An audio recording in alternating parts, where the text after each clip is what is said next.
É tudo sobre o amor, reflexões sobre a vida, autoconhecimento, relações e propósito à luz de Vedanta, com a professora Isadora Ferraz.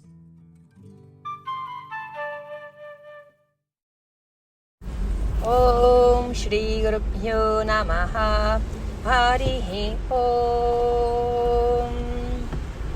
Olá pessoal, Namastê. Então hoje eu vou começar com um assunto, uma palavra que já foi muito importante dentro do meu caminho, que é a palavra rigidez. Eu já tive muito trabalho com a rigidez da mente. Então por isso que eu vou trazer esse assunto hoje.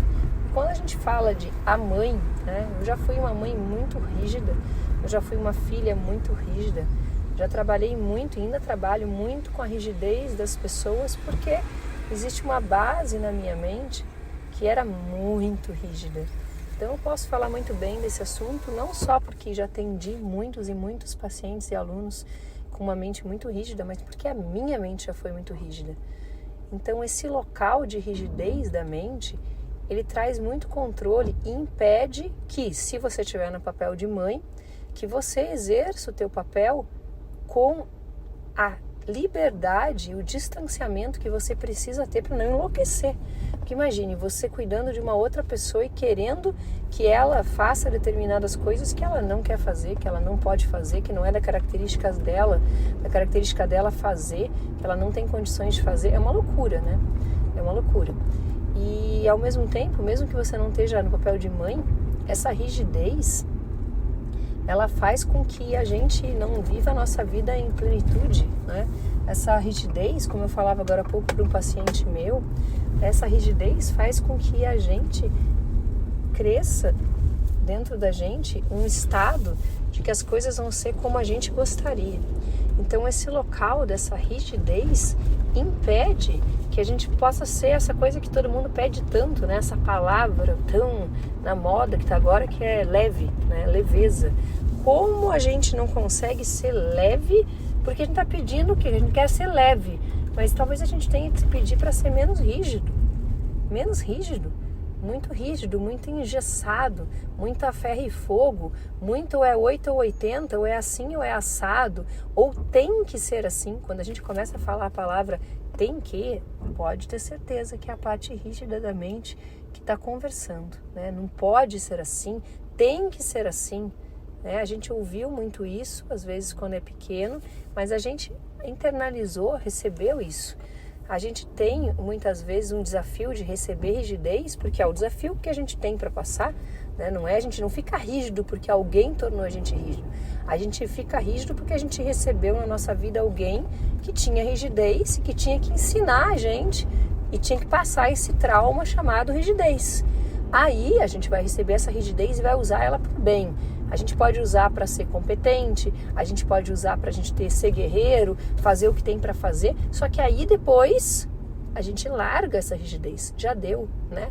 Então faz o que tem para ser feito com ela, recebe o presente e depois larga. Quando a gente fica adulto, a gente larga, né? Chega disso, chega de ser rígido, não ser acolhedor, chega de a gente querer tudo do nosso jeito, chega de achar que a gente vai não apenas trabalhar sobre os problemas, mas a gente não vai ter problema, porque a gente não é que a gente está querendo trabalhar sobre aquilo que a gente que desabona ou do qual a gente não gosta ou não quer.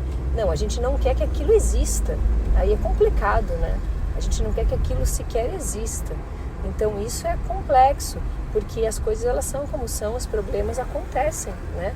E a gente não querer que eles aconteçam é uma pretensão muito grande do ego, muito grande.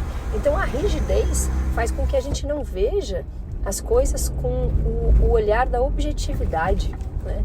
A rigidez tira a nossa capacidade de ser objetivo, a rigidez tira a nossa capacidade de ser leve, a rigidez tira a nossa capacidade de olhar as coisas como elas são e não como a gente gostaria que elas fossem. A rigidez faz com que a gente sofra pra caramba, nossa, a rigidez deixa a gente sofredor. Então a rigidez, ela tira a nossa capacidade de ter uma vida em que eu agradeço. Ela tira a gratidão das coisas como elas são, porque eu tenho a expectativa que elas sejam como eu gostaria e não como elas são. Então, rigidez, que não tem nada a ver com disciplina, né? Porque eu falava agora há pouco que disciplina mais flexibilidade eu quero. Disciplina é fazer o que tem para ser feito, né? Fazer as ascésias, disciplinas, ter rotina. Então, a disciplina mais a flexibilidade nos interessa. A rigidez não nos interessa. Então, por exemplo, no carro na minha frente aqui, tem uma criança batendo na outra, né? Eu estou olhando aqui as mãozinhas dela, parei aqui no sinaleiro, e tem uma criança que está batendo na outra com toda a força. Então, quase que com certeza, tem alguém que está sendo rígido. Alguém está sendo rígido das duas crianças. Alguém não está aceitando uma coisa que a outra está fazendo, ou uma está teimando com a outra, uma está pedindo para que a outra pare, a outra não está parando, tem uma rigidez. Toda vez que tem um conflito, que tem agressividade envolvida, tem rigidez. Tem rigidez. Não tem como esperar algo diferente, né? Então vamos observar nas nossas mentes onde que a gente está sendo rígido demais. Às vezes até uma coisa, entre aspas, boa, uma coisa positiva, né? E é uma coisa que a gente quer até seguir, às vezes a saúde, a alimentação. Claro que a gente tem as nossas normas, a gente vai ter padrões, a gente vai ser disciplinado, a gente vai ter autocuidado, mas se a gente for rígido demais, perdeu, e aí a gente se perde dentro da mente. Então a gente não quer nem a rigidez, nem a libertinagem, né? Essa palavra é uma palavra que eu ouvia quando era criança, em escola muito rígida que eu estudava. Então a gente não quer a libertinagem, mas a gente não quer a rigidez. A gente quer o quê? Um local onde tenha disciplina, rotina e flexibilidade. Essa é a nossa busca. Observa aí onde você está fugindo da flexibilidade e de um local de autocuidado e disciplina e está se metendo pela rigidez, tá bom? Beijo no coração de vocês, ótimo final de semana. Om Tat Sat Sarvam Brahmarpanamastu Harihi Om. Compartilhe esse áudio com quem possa se interessar ou se beneficiar. É um pequeno gesto que pode agregar conhecimento na vida das pessoas ao seu entorno. Namastê e até mais.